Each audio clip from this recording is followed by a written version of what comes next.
What's up everybody? Welcome back to this video and this channel. I am your host Justin Colby, and on this video we're going to talk about the eviction moratorium and how this is affecting absolutely everyone. Real estate investors, home buyers, tenants, absolutely everyone. Stay tuned, check it out.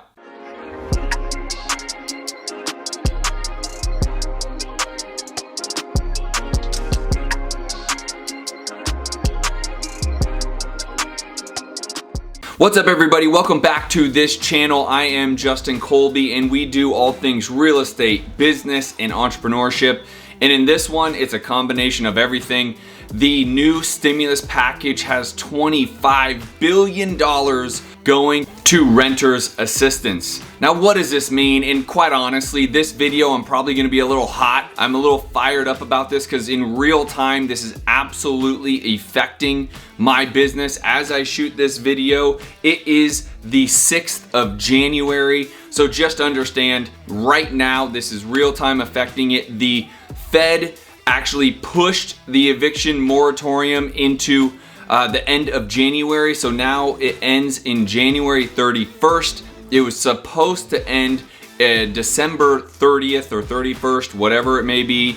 But it then got pushed. Now let me tell you why I'm hot, and let me walk you through some points that are a part of this stimulus and some points that are a part of this moratorium for tenants and evictions. Now, the reason why I'm hot, first of all, if you're hot too and this is upsetting your business or is disrupting your business, hit the like button for me. I would appreciate it. YouTube appreciates it, and it lets me know you guys are engaging. Smash the like button for me if this is upsetting you as well. If you have not yet subscribed, hit the subscribe button. But let me tell you why I'm hot. Why I'm hot is because I've been trying to buy a great property in Phoenix for over 8 months now.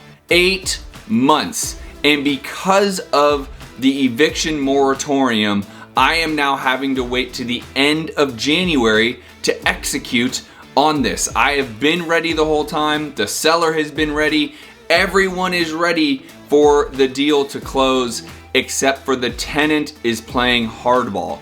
Now, I don't know the tenant personally, and quite honestly, I don't know the circumstances of the tenant. But when both parties who are able and willing to transact the deal can't, because the tenant simply is choosing to be stubborn and doesn't want to move, this is simply unfair. This simply fires me up. Now, as I mentioned, I've never met the tenant, but per what the homeowner said, who I'm trying to buy the home from, the tenant has not been paying their mortgage and they are simply just unwilling to communicate to the seller for no good reason. The homeowner actually has said all the way up into COVID, there has been a great symbiotic relationship from landlord and tenant. And now this tenant has gone completely rogue, will not communicate, will not pay rent, and in the seller's point of view, is simply taking advantage of the circumstances.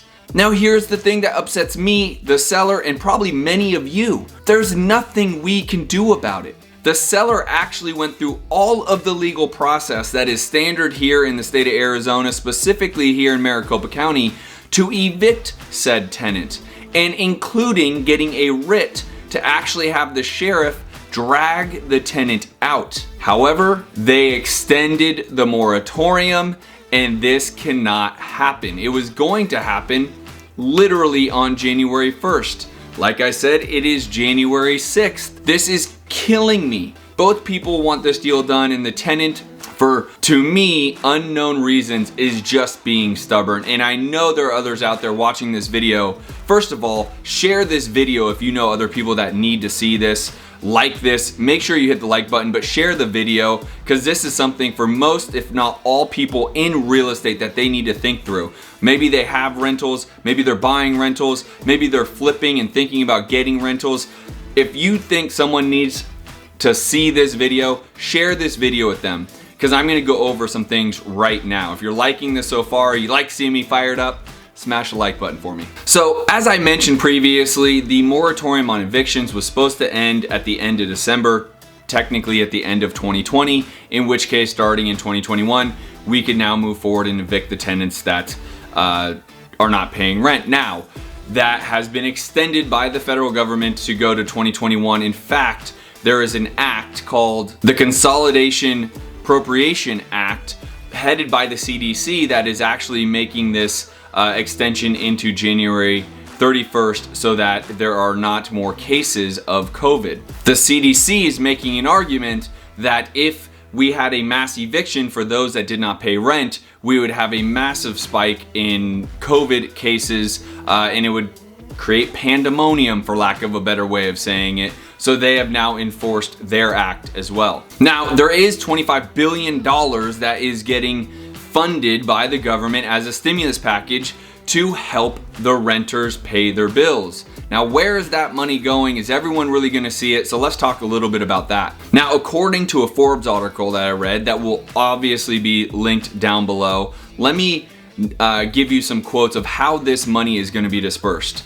First of all, you need to have one member of your household not only receive unemployment, they also need to prove that they have had a income reduction as well. They have to present a proof of instability in income and the lack of ability to pay their bills by simply showing their bills. And there can't be an income of over 80% of the median price or medium income for the area. One thing that in the fine print I read in this article, again, the link will be below, is that actually states are advised heavily to focus on those that have 50% or less of medium income. Meaning if medium income is $6,000 a month, their focus is on $3,000 a month or less. This stimulus package is really focused on people making $99,000 a year or less. So if you are making more than that, you're likely not going to be eligible to get any of this stimulus package. As a couple, if you are making $198,000 or more, you are not going to be eligible for the stimulus package. Shocker here, there are going to be a lot of people who aren't going to be eligible for the stimulus package, which in my mind I do believe is good because there are a lot of people simply taking advantage of the system. Now, to landlords, here's one saving grace I would point out is this order and this moratorium does allow for you to collect past rents along with any fees or interests that you can collect on the past rents. Now, here's the big hurdle and why this fires me up so much. While yes, the moratorium gives landlords that autonomy to do so, how many of these tenants are going to be able to have the money to make up for back rents and or be able to pay the fees or interest owed on these back rents? Now, for those that are just playing the game and not paying rent because it just suits them, they just don't want to, well, guess what? In my opinion, and I have no fact to say this, but a lot of those people are still spending the money. It's just not going to the rent. So now what? So now they're spending the money on things which helps the economy. But now when it's time to pay up because the eviction moratorium's over, they won't have the money. And guess what? They're gonna be evicted. Why this really fires me up even more is because I don't know when they're gonna stop the extensions of these moratoriums. You know, there's nothing stopping us from pushing it through February or March. The numbers continue to increase in terms of COVID, and quite honestly, I don't know when that's gonna slow down. So a lot of this is a guessing game. One thing I will say, comment a couple of videos ago. Again, if you're not watching my videos every single day, please watch my videos every single day. I did a video a little while ago about, Vegas doing the same type of extension. And I'll be honest, as mad as I am, I'm trying to buy properties, I'm gonna be buying more rentals. As fired up as I am, I also can say I don't know if the government has a better option here. Obviously we need to keep people safe, we need to keep the economy running. So what do? If someone really doesn't have any income coming in, they can't pay rent, there's a lot of furloughs. I literally just got off a call with a individual today that got furloughed last week after 20 years at the same institution. This is real. So I don't think everyone out there is playing the game and just taking advantage of the scenario. However, those that are, I get upset at, but I also just don't know what the right decision is for the government. Now, the Forbes article that I was referencing earlier does go a little bit further into, you know, this $25 billion input of cash into this space will help some landlords and will stave the economy a little bit, but the reality is there's going to be a lot more money that needs to be thrown at this.